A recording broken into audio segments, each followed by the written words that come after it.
So you don't really need a studio, you just need some space. Hey, it's Michelle, and I thought today I would do a little spring cleaning and organizing of a natural dye closet.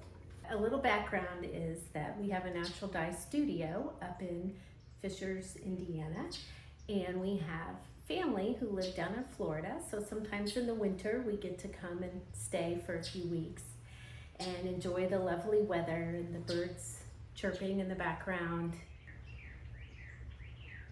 I wanted to do some spring cleaning, and I thought it might be fun to bring you along with me so you could see if you wanted to set up in a small little space, like a little place in the garage, what might be helpful for you to have. And I'm going to go through this because I know there are things that I bought or started using early on that I don't use anymore. So I want to be able to separate out what I really need and what I don't need. And I thought I'd share that with you. I'm very fortunate that down here I was able to take over part of a closet. I will turn this camera and got this little cart so I could put stuff below and above. And then I have some space, those two cabinets above. And then over here, I have an old table, and that's where I put my burners and my pots and the buckets. Well, I'm gonna start with the actual organizing part with the closet space so you can see the kinds of things that we have. I am not always this messy, but I do like to kind of live in the moment when I'm doing things. I put them in here to dry, and then every once in a while I go through organizing phases. So that's kind of my life. Buckets, these are critical. In natural dyeing, we are washing things, we scour our yarn, we soak it, we clean in these buckets, and getting a white bucket is really nice so you can see if there's any color left over or if you need to rinse again. So I highly recommend white buckets. Depending on how much dyeing you're gonna do, you might need a few. I might have something soaking, I might have something scouring in the hot water. I might need to take something out of my alum pot. I think I have 4 of these here. Bowls, this is not great. This is like just an old plastic bowl that we had here that I wasn't using because I don't really cook. But I like the stainless steel ones better. They are easier to clean. I would get some stainless steel bowls rather than plastic. So what do we use these for? Similar to the bucket, but smaller amounts. So I might wash 1 or 2 skeins of yarn at a time in here, like for the final wash, or I use them to wash my finished objects, to soak them before I block them. Steamer tray, you don't have to do this. So with natural dyeing, you can put color on your yarn in many different ways. So probably the most basic is the immersion dyeing, where you've got a big pot and you put the yarn in. I like these steam pans when I'm doing variegated yarns and I want to do some sprinkling or pouring on different colors in different places, so I can steam them in layers and just put the color mostly where I want it. You don't have to have these when you're getting started, but if you like variegated yarn, it is one way to use to do it. Plastic bags. Don't like contributing to plastic use. Sometimes I heat yarn by kind of a sous vide method where I can put it in a bag, steam it. So we do use these bags and we reuse them over and over again. I could probably store them a little more efficiently.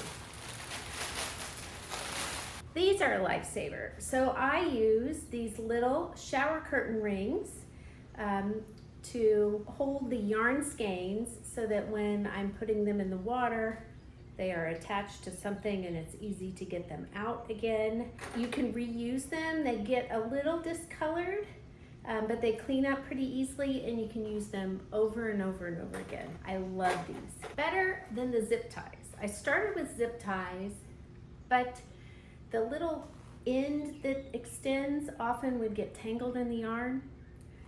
So I definitely recommend these. Multiple funnels.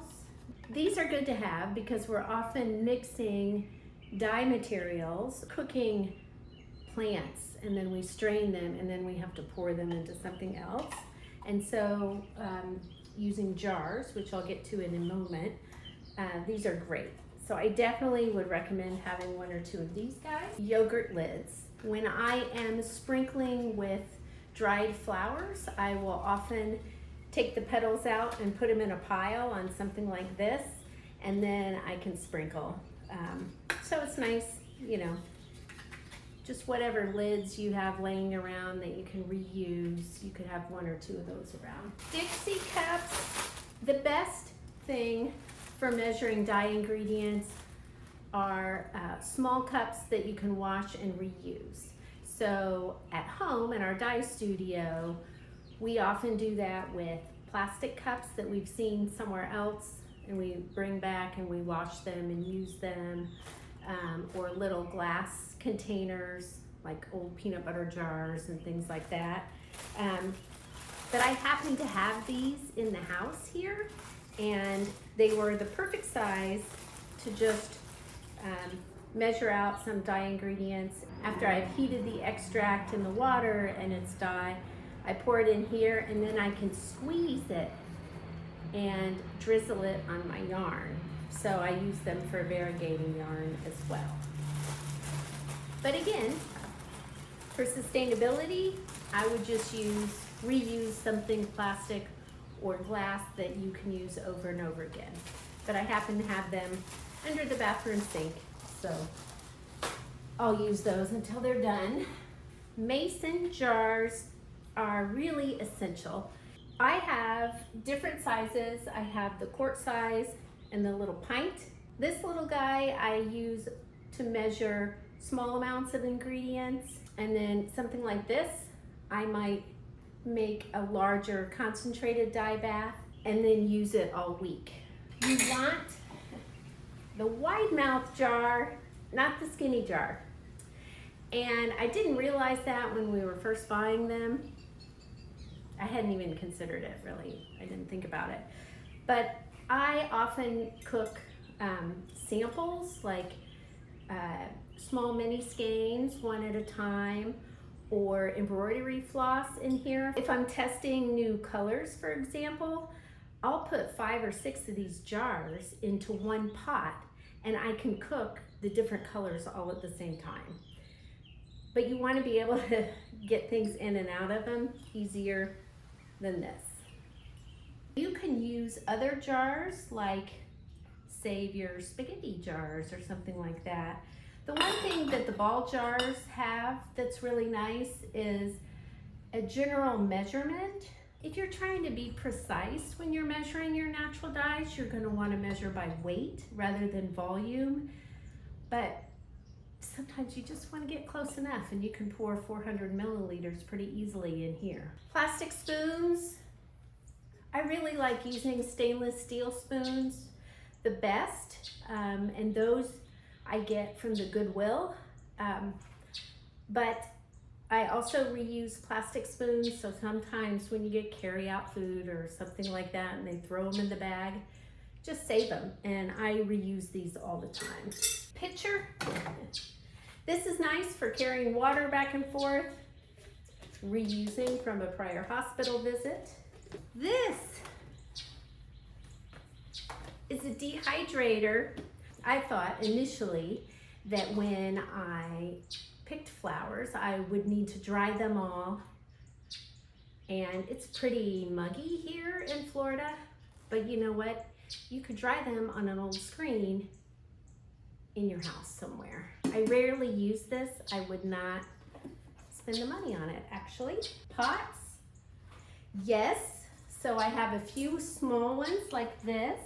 I may have gotten some over time, like at Kohl's or something like that. You want stainless steel. If you have the induction, you want the stainless steel that's heavy enough and actually works on the induction pots. So sometimes you can find those at Goodwill and thrift shops, and sometimes you need to buy them. Strainer. Definitely want this. I use this all the time. Often we are cooking flowers, marigolds, goldenrod, and I want to strain the flower parts out. Or when we use cochineal, I'll put some cheesecloth in the bottom, and after we've extracted the dye bath from the cochineal, I pour the liquid through so that I can keep the little grains. Measuring spoon. I measure everything by weight rather than the volume in a spoon, so you don't really need this. This Safe Crate, it's a little plastic carrier for jars, and I would have never thought to buy myself this, but I got it as a present, and my husband got it for me so I could carry the dirty jars from the garage into the kitchen and wash them. So it's helpful, but not necessary. Lids for your pots. They come with your pots. You're gonna need lids. I cover all my pots when I'm cooking. Old carry-out containers. I sometimes put dried flowers in these or use them in classes to put in the middle of the table. You don't really have to have them, and you don't buy them. They're just like leftover stuff you've reused. You do want some big spoons for immersion dyeing. Again, Goodwill or a thrift shop like that, you can buy some. Clean lines is best so it doesn't snag or get stuck on your yarn. I don't know what I was thinking with this. You could store some cute small things in there, but it's not really functional. Measuring cup. Yes, I use this a lot, but I actually, because I have a scale and I measure by weight more than volume, I don't use it that much. So if you have a scale and you're doing things kind of precisely, I would recommend the measuring by weight, using a scale. You don't really have to have one of these. This thing, what am I holding here? This is an immersion blender, and it got washed, so that's why it's over here, but it actually belongs under the cart. So I'm gonna put it on the cart and we'll talk about it in a minute. Okay. I thought, wouldn't this be great for washing and straining yarn? I think I used it once. I would not get one of these. They are great for your pasta, maybe. Same with these. I think this came with one of the pots. It is like lightweight tin or something. It's not really deep enough to steam except for little mini skeins, so I've never really used it. And I don't use this either.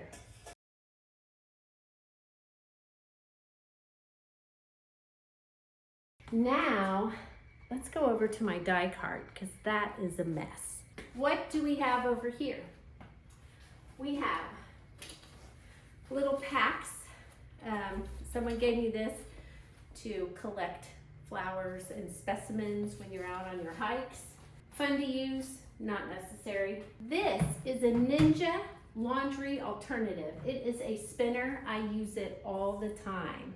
So I put my wet yarns in there, spin them out, and gather the water. I can see if it runs clear or not, so I would put a clear container down there to catch the water. Not very expensive, use it all the time.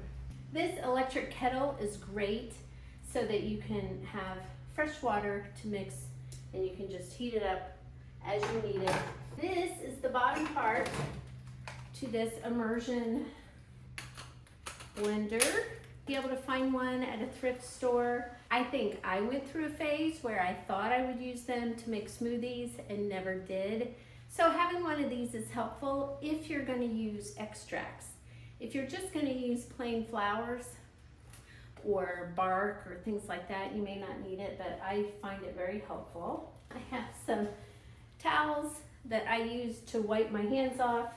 They're paint liners that I got at the hardware store, 1 gallon and 5 gallon.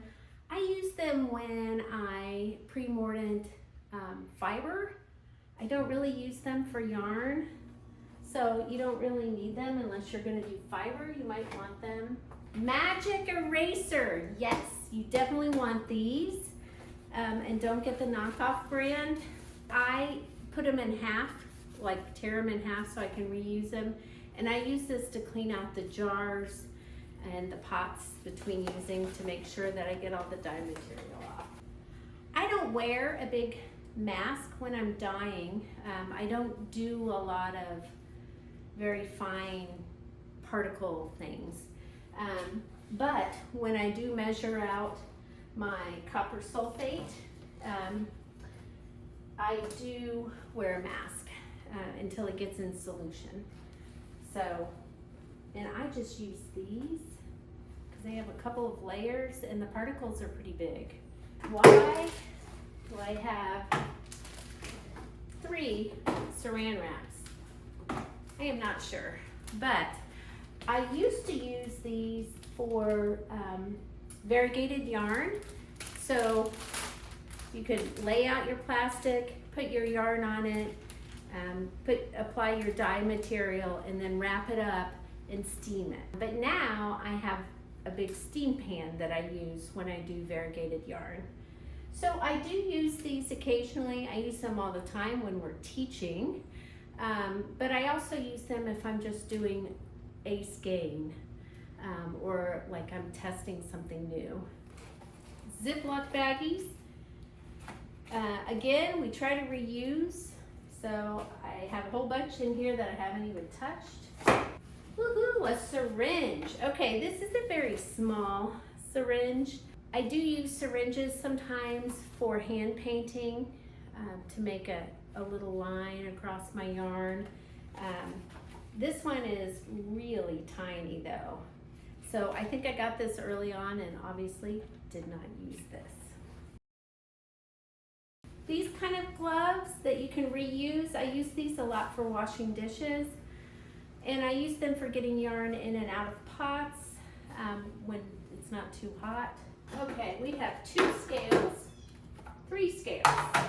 A very small scale I use for measuring very small amounts, so it's helpful. This I use when I'm measuring like milliliters of water, something like that. I often put the jar and then pour the water in, but if I'm measuring dry dye materials, a little small scale is nice. You definitely don't need 2 of the big ones. I think I have one out here. I brought it out because I also spin fiber, so I'm going to put one back in the house. Grinder, I love this. Get an old coffee grinder, and I use this for the cochineal bugs.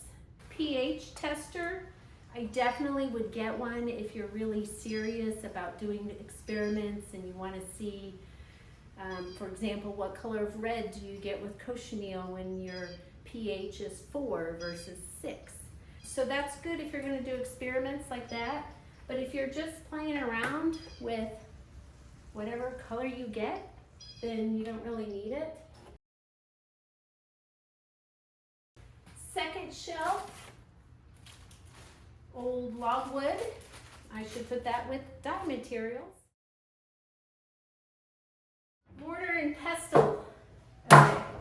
Never used it, but I thought it would be really cool to have as a natural dyer, and that I would grind up things by hand like my cochineal bugs. I really have never done it. Okay, that looks pretty good. What do I have in here? Okay, I've got these nitrile gloves. For reuse purposes, it's better to use these. You can use them over longer. I do like a nice small glove for my hands for measuring the dye materials. I feel like I have better finger dexterity and stuff. So I do use these coffee filters.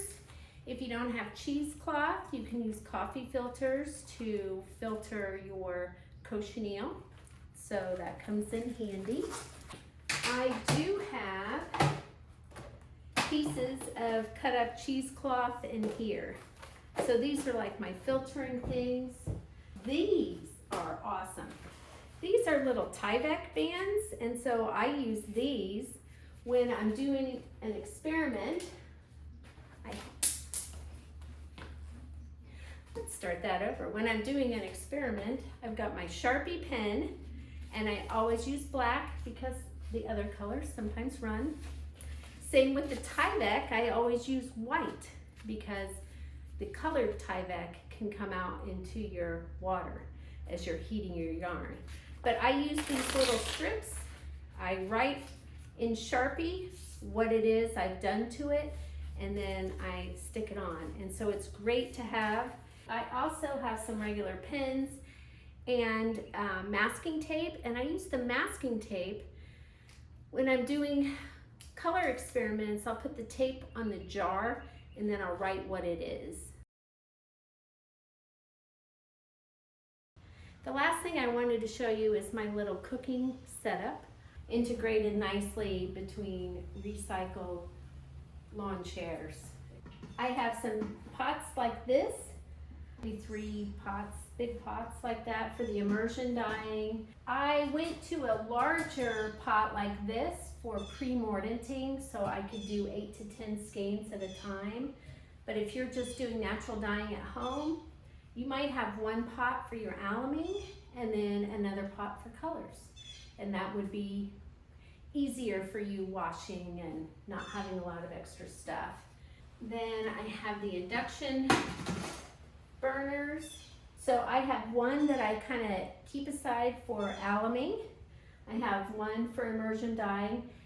And then I have a double one over here so that I can use the steam pans like a caterer uses.